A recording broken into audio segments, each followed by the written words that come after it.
ഈശോമിശിഹായ്ക്ക് സ്തുതിയായിരിക്കട്ടെ. ആത്മീയഭോജ്യത്തിൽ നാം ഇന്ന് ചിന്തിക്കുന്ന വിഷയം നമുക്ക് എല്ലാവർക്കും ആഗ്രഹമുള്ള ഒരു കാര്യമാണ്. സ്വർഗം ഉണ്ടെങ്കിൽ സ്വർഗത്തിൽ പോകണം. ചിലരുടെ ഒരു പ്രശ്നം എന്ന് പറഞ്ഞാൽ അവർക്കൊരു ബോധ്യമില്ല. ഒരു ചെറുപ്പക്കാരൻ തമാശ രൂപത്തിലാണേലും അവൻ പറഞ്ഞൊരു കാര്യം, സ്വർഗം ഉണ്ടോ അച്ഛാ, ആരാ ഇതൊക്കെ കണ്ടിട്ടുള്ളത്? ആ രീതിയിലുള്ള ഒരു കമൻറ്റ് അവന് പാസ്സാക്കി. ഇതുപോലത്തെ കാര്യങ്ങൾ ഒത്തിരി പേരുടെ മനസ്സിലുണ്ട്. സ്വർഗം ഉണ്ടോ?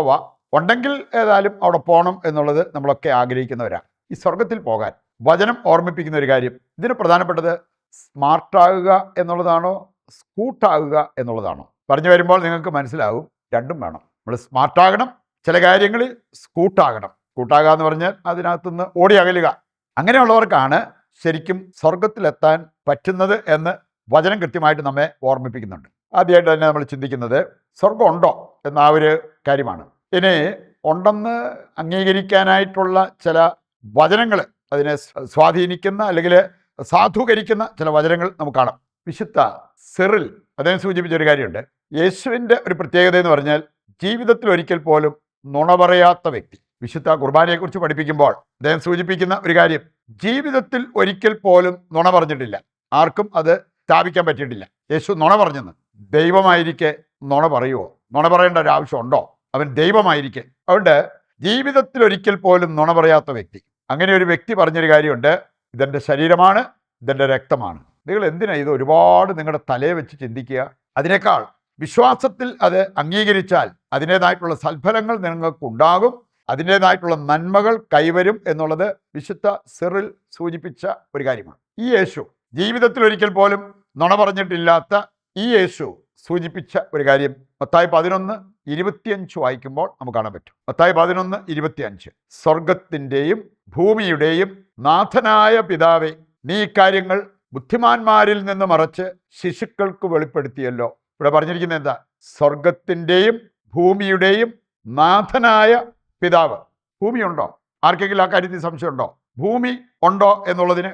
ഭൂമി ഉണ്ടെങ്കിൽ സ്വർഗമുണ്ട്. അതാണ് യേശു പറഞ്ഞത്, സ്വർഗത്തിൻ്റെയും ഭൂമിയുടെയും നാഥനായ പിതാവ്. അതുകൊണ്ട് തന്നെ നമുക്ക് സ്വർഗത്തെക്കുറിച്ച് ആ രീതിയിൽ ചിന്തിച്ചു കഴിഞ്ഞാൽ ഉണ്ടെന്ന് പറയാൻ പറ്റും. ഉണ്ടെന്നുള്ള ആ വിശ്വാസത്തോടെ, ബോധ്യത്തോടെ നമ്മുടെ ജീവിതത്തിൽ നമുക്ക് മുന്നേറാൻ പറ്റും. യോഹന്നാൻ 18:36 വചനം എടുത്താൽ, യോഹന്നാൻ 18:36 യേശു പറഞ്ഞ മറ്റൊരു കാര്യമുണ്ട്, എൻ്റെ രാജ്യം ഐഹികമല്ല. അപ്പം അതെന്തിൻ്റെ സൂചനയാണ്? സ്വർഗരാജ്യം. എൻ്റെ രാജ്യം ഇവിടെയല്ല, ഐഹികമല്ല എന്ന് യേശു ഏറ്റുപറഞ്ഞ ഒരു കാര്യമാണ്. അതിൻ്റെയൊക്കെ വെളിച്ചത്തിലാണ് നമ്മൾ സ്വർഗത്തെക്കുറിച്ച് ബോധ്യമുള്ളവരാകേണ്ടത്. രണ്ടാമതായിട്ട് നമ്മൾ ചിന്തിക്കുന്നത്, സ്വർഗത്തിൽ പോകാൻ നമ്മൾ സ്മാർട്ടാകണം.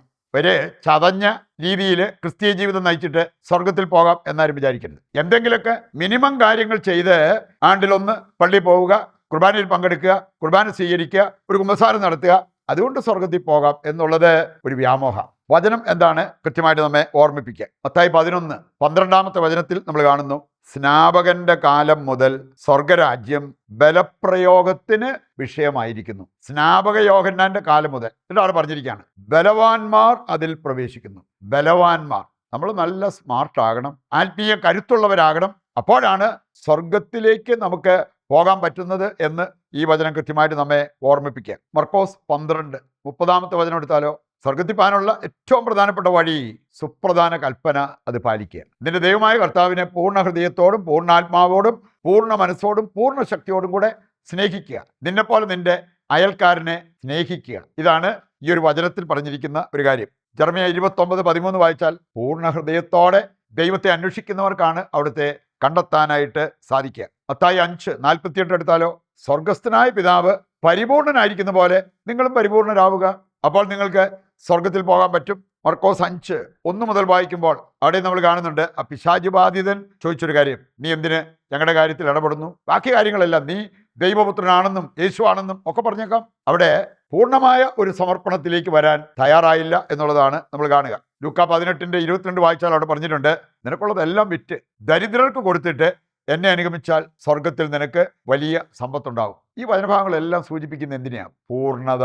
ഈ പൂർണ്ണതയില്ലാതെ നമുക്ക് സ്വർഗത്തിലെത്താൻ പറ്റില്ല എന്നുള്ളത് കർത്താവിൻ്റെ വചനങ്ങൾ നമ്മെ ഓർമ്മിപ്പിക്കുകയാണ്. ഏറ്റവും സ്മാർട്ടായിട്ട് നമ്മൾ ജീവിക്കുക, അതിലൂടെ സ്വർഗത്തിന് അർഹരാകുക എന്ന് പറഞ്ഞാൽ എന്താണെന്ന് നമ്മെ പഠിപ്പിക്കുന്ന ഒരു വചനമുണ്ട്.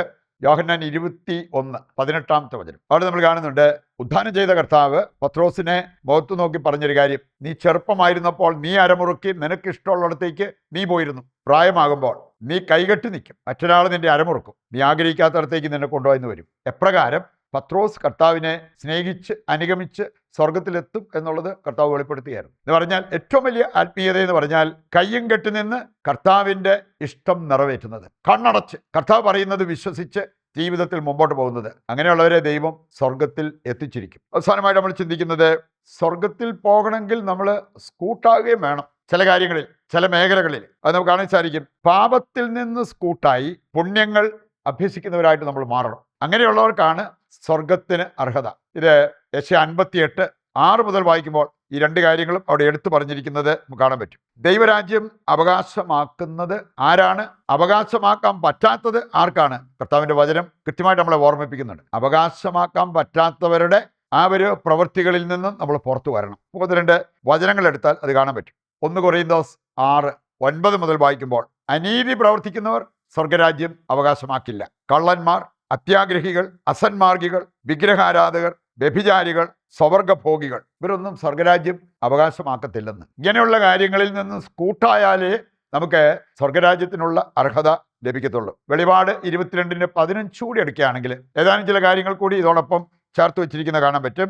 ഈ സ്വർഗരാജ്യത്തിൽ നിന്ന് ഔട്ടാകുന്നവര് നായ്ക്കൾ എന്ന് പറഞ്ഞാൽ ആൺവേശ്യകൾ, നായ്ക്കൾ, മന്ത്രവാദികൾ, വ്യഭിചാരികൾ, കൊലപാതകം നടത്തുന്നവര്, വിഗ്രഹാരാധകര്, അസത്യത്തിന് കൂട്ടുപിടിച്ച് ജീവിക്കുന്നവർ, അങ്ങനെയുള്ളവർക്ക് സ്വർഗരാജ്യം അവകാശമാക്കാൻ പറ്റില്ല എന്നുള്ളത് ദൈവത്തിൻ്റെ വചനം നമ്മെ ഓർമ്മിപ്പിക്കുക. നമുക്ക് കിട്ടാവുന്ന ഏറ്റവും വലിയ ഒരു ഭാഗ്യം എന്ന് പറയുന്നത് സ്വർഗത്തിൽ പോകുന്നത്. വെളിപാട് 22:14 വായിച്ചാൽ സ്വർഗത്തിൽ പോകാൻ അർഹത ലഭിക്കുന്നവർ ഭാഗ്യവാന്മാർ. ലൂക്കാ 10:20 പറഞ്ഞിട്ടുണ്ട്, നിങ്ങൾ സന്തോഷിക്കേണ്ടത് പിശാചുക്കൾ നിങ്ങൾക്ക് കീഴ്പ്പെടുന്നു എന്നതിലല്ല, നിന്റെ പേര് സ്വർഗത്തിൽ എഴുതപ്പെട്ടിരിക്കുന്നു എന്നതിലാണ്. ഈ യാഥാർത്ഥ്യം മനസ്സിലാക്കി നമ്മുടെ ജീവിതം ക്രമീകരിക്കുവാൻ നമുക്ക് തീരുമാനമെടുക്കാം.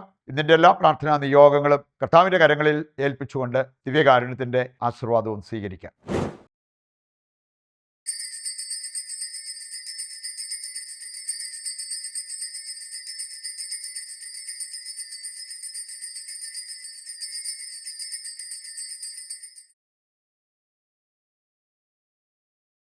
പരിശുദ്ധ പരമ ദിവ്യകാരുണ്യത്തിന് എന്നേരവും ആരാധനയും സ്തുതിയും പുകഴ്ചയും ഉണ്ടായിരിക്കട്ടെ. മറ്റൊരു എപ്പിസോഡുമായി നാളെ വീണ്ടും നമുക്ക് ഒന്നിക്കാം. ദൈവം നിങ്ങളെ സമൃദ്ധമായി അനുഗ്രഹിക്കട്ടെ.